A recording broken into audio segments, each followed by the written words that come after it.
Hi guys, this is Dan. Welcome to Engelgeist. For those of you that are new, welcome. For those of you that are returning, welcome back. For those of you that support me on Patreon, thank you so very much for your subscriptions. This is the daily reading for all signs. It is a collective reading, so I do speak in broad terms. You need to figure out if and where it fits in your life, if at all. If it doesn't fit, that's okay. You might just be working on something different at this time. Things aren't wrong or broken or anything like that. For those of you that are new, please check out the drop-down menu underneath the video.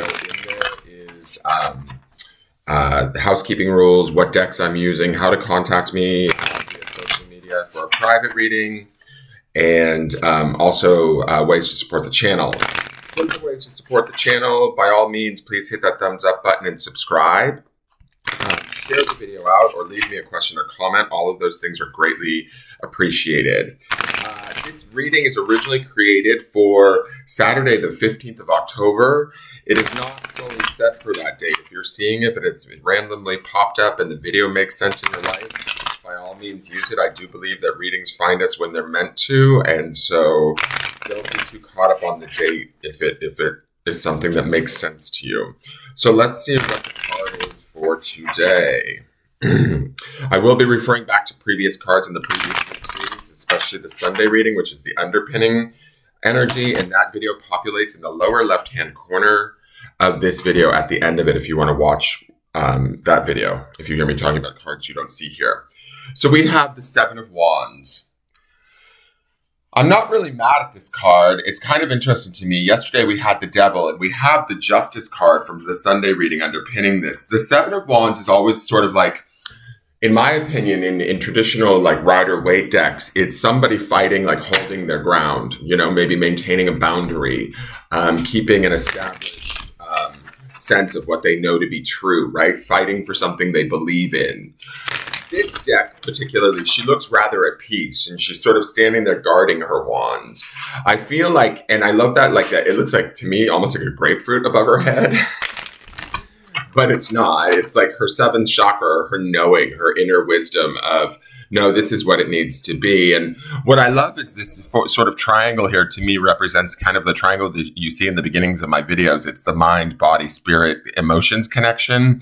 She's centered in sort of what she knows or is true for her. We see the word challenge and courage here.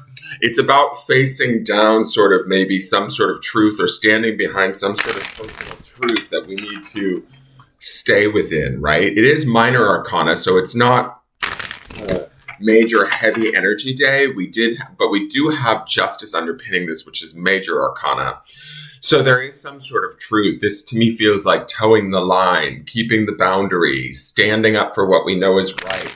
It's not necessarily the fight that I get from like a Rider-Waite deck where it's like, and it always indicates that the fight will be a success to us in the Seven of Wands because his one foot is on higher ground in that depiction.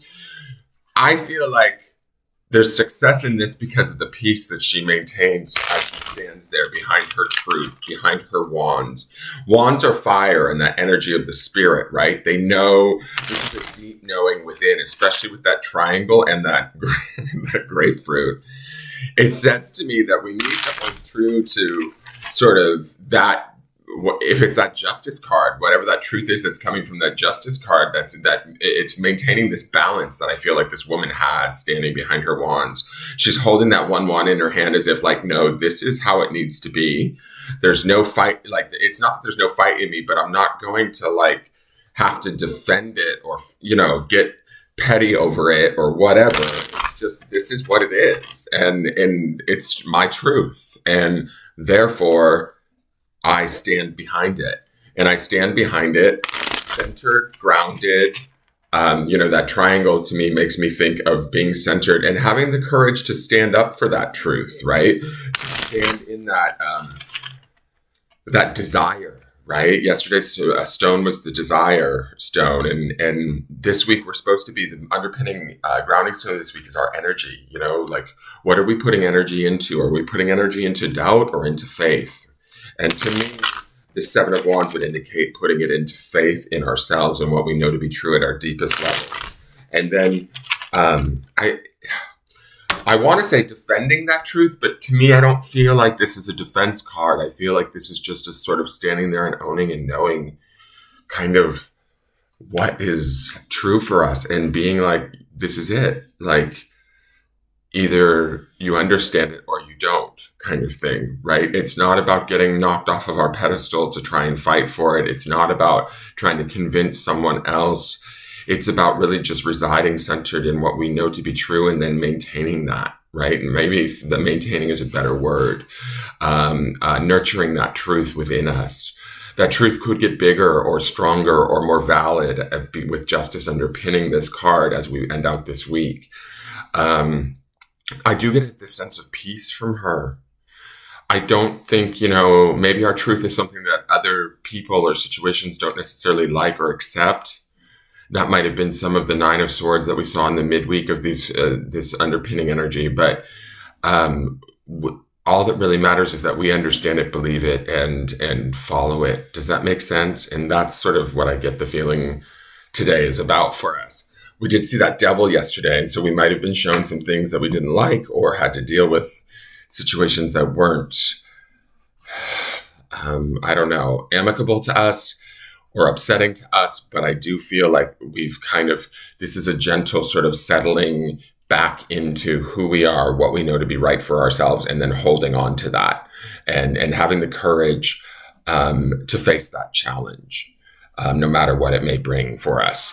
So let's see what the Wild Mystic Oracle card has to say. Speaking of truth, we have the Peafowl, Confidence, which we saw this week before. I will read the story to you. But again, this is about, to me, oftentimes peacocks can be seen as cocky or, because of their plumage, but there's also like a beauty to them that is beyond any other bird, right? That they just naturally entertain or have, right? Because of their feathers, because of their natural born, who they are, how they feel, what they know. This to me also is very kind of empressy energy in a way, in the sense of it's like about owning again our own, and confidently owning what we know to be true for ourselves and then standing behind that and defending that or maintaining that, nurturing that, growing that, no matter what. So let me read Peafowl to you. 1 second. Okay. Peafowl, Confidence. This card represents self-confidence and assuredness. And that's kind of what I'm feeling from this Seven of Wands, is she's not fighting, like bickering or being like, nah. She's just like, no, this is it. Like, this is what I need. This is how I feel. This is what I know to be true for myself. And so I have to stand behind it.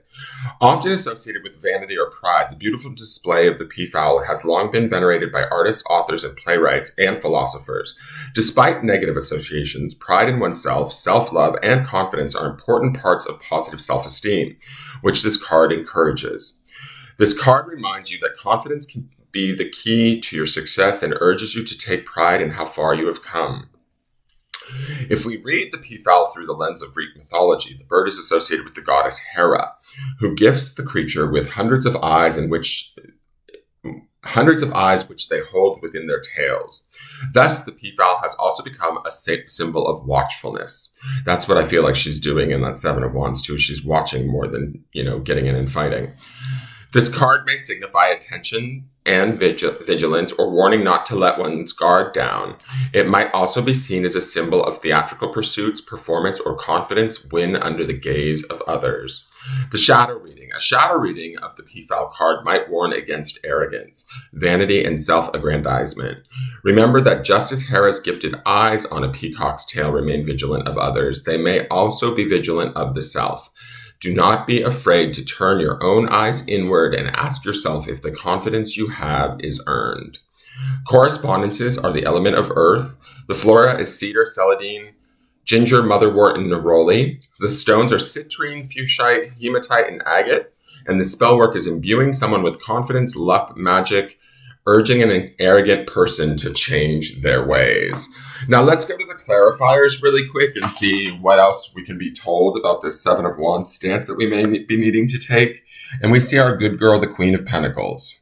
I love her because, did I not just say that, like, this is giving me the peafowl and sort of the Seven of Wands was giving me a little bit of Empress energy?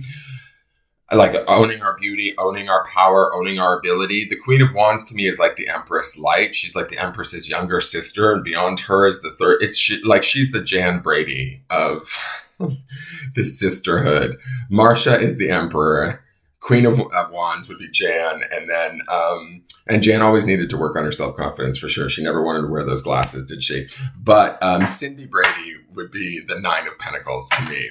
Anyways, the Queen of Pentacles is grounded. She's earthy. She's emotionally connected. She knows that she can nurture herself. Oftentimes, she can represent like physical self-care, really owning ourselves. I love that we have a wands here, right, which is spirit, but we have her gentle sort of 3D authority kind of ruling over our day to day. The decisions we make should be measured, well thought out, attention given to them in sort of very discerning ways. She's not going to lead us astray, the Queen of Wands. She's a very practical queen, right? She is smart, grounded, powerful in what she does, and she understands what she can create and what she deserves. She's also about fertility. There's this little rabbit that's grabbing my attention in the card, and that's sort of also associates with the Empress, but we could be building new things from attaining this confidence and standing behind whatever this desire or this spiritual truth might be for us. We might be like resetting the clock or resetting our path or resetting our goals in some way and not even realize it, is my feeling.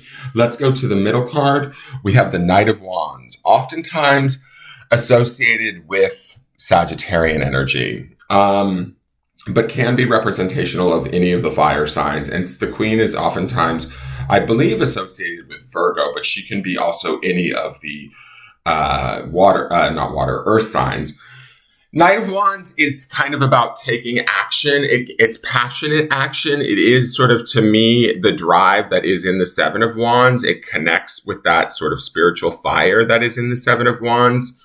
I don't get a feeling with that Seven of Wands being so calm and peaceful. I feel like this Knight of Wands can be sort of urging us to move forward in our truth and in our confidence, whatever we're learning from the Justice card.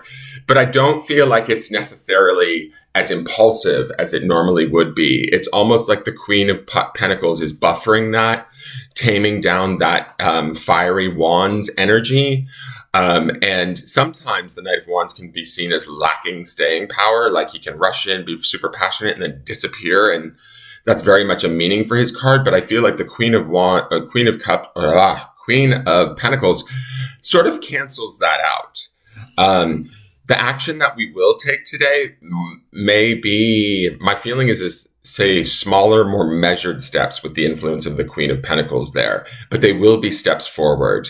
It's interesting to me on a personal level. I feel like this Knight of Wands is riding towards the Queen of Pentacles, which could mean something for some of you. If there's a fire sign out there coming towards you, watch out. The last, and not in a bad way, the last card is the Five of Cups. Now, the Five of Cups can oftentimes be about sorrow, loss. Fives are transitory, and yesterday we saw the Five of Pentacles in the center.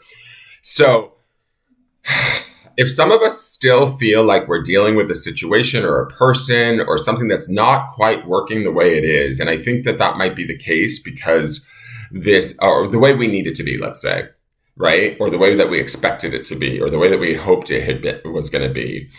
Some of that sadness or loss might be lingering for you guys, or there could be someone involved in the situation that could be dealing with that sadness.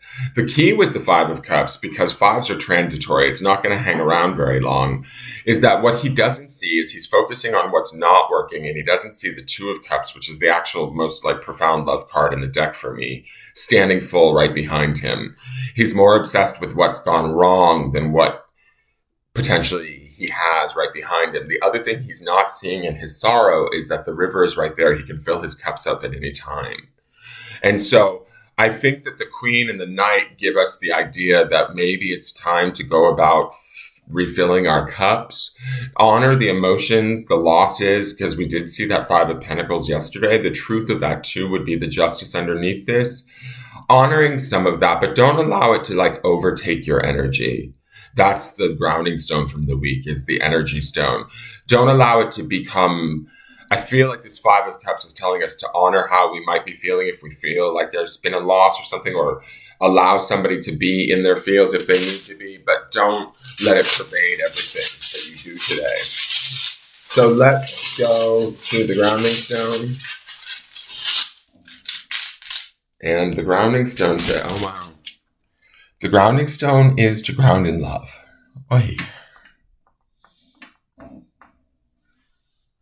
Whoa.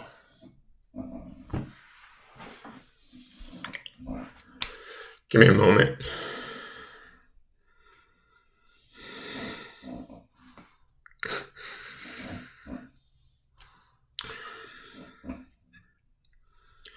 Whether this love is for yourself only, or for another person or another party that may not be turning out the way you thought it was, that's okay today. Stay in that energy of love and compassion, especially towards yourself. That love and that compassion is going to strengthen this queen and help this knight take actual, good, practical staying power action. Sometimes maybe when we connect to that love, we might feel the sadness or the loss of something within it or around it or in regards to it.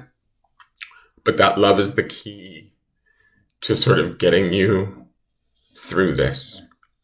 Be confident in that love and that compassion, and stand behind it today, guys. That is my feeling for today. Love yourself first and foremost, especially with that Queen of Pentacles there. Regardless of what's going on, if you experience something that you feel as though you're losing or it's changing or taking a different shape that we didn't expect, it's okay. You can still sort of find acceptance for it in love and stay in your truth. That is your reading for the day. I hope you enjoyed it. If you did, please hit that thumbs up button, share the video out, leave me a question or comment, and I look forward to seeing you guys tomorrow for a new weekly reading to see what's coming at us. This October has worked me. All right, take care. Bye-bye.